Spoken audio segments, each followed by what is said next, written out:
Salut à toi, c'est le geek de la Bible. Dans ma dernière vidéo, bon, si tu ne l'as pas vue, c'est pas grave, hein. C'est pas grave, qu'est-ce que je te dise. Je vais te faire un petit résumé, parce que bon, ça m'arrive d'être sympa, des fois. Bon, trêve de plaisanterie. Dans ma dernière vidéo, on a vu que dans le christianisme, on ne croit pas que Jésus soit un simple homme qui se fait diviniser. Mais qu'on croit en réalité bel et bien le contraire, qu'il est véritablement Dieu, qui est venu sur terre, qui s'est revêtu d'une nature humaine, qui s'est incarné dans l'humanité. Par exemple, on a déjà vu dans des émissions que un grand PDG, par exemple, d'une grande chaîne de distribution, il enlève son costume et il va porter le vêtement d'un caissier et il va assumer pleinement la fonction de caissier durant un temps défini. Bien sûr, ça ne lui enlève en rien son titre de PDG, avec les avantages qui vont avec, le salaire, etc. Mais de la même manière, on croit que Dieu il est venu en homme avec pour objectif d'amener le salut véritable.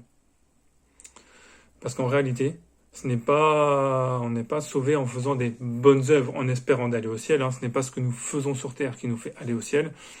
Ce serait en fait comme monter sur une échelle infinie qui irait jusqu'au ciel. On s'épuiserait au bout de quelques mètres. On serait complètement capoute. C'est complètement impossible d'être sauvé par nos œuvres en réalité. Mais c'est bel et bien le contraire. On est sauvé par les œuvres de Jésus-Christ qui, lui, est venu du ciel. Il est venu jusqu'à la croix, comme on l'a lu dans Philippiens 2, dans ma dernière vidéo, pour offrir le pardon à ceux qui se repentent de leurs péchés. Et je t'invite à toi, si ce n'est pas encore fait, de te repentir de tes péchés. Si tu tombes sur cette vidéo, cela n'est pas un hasard. La Bible nous appelle à nous repentir de nos péchés, à donner notre vie à Jésus-Christ.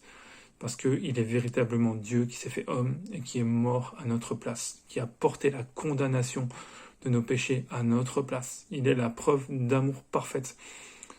Il a dit, il n'y a pas de plus grande preuve d'amour que celui qui donne sa vie pour ses amis. Et Jésus, il est l'amour parfait qui s'est manifesté pour nous.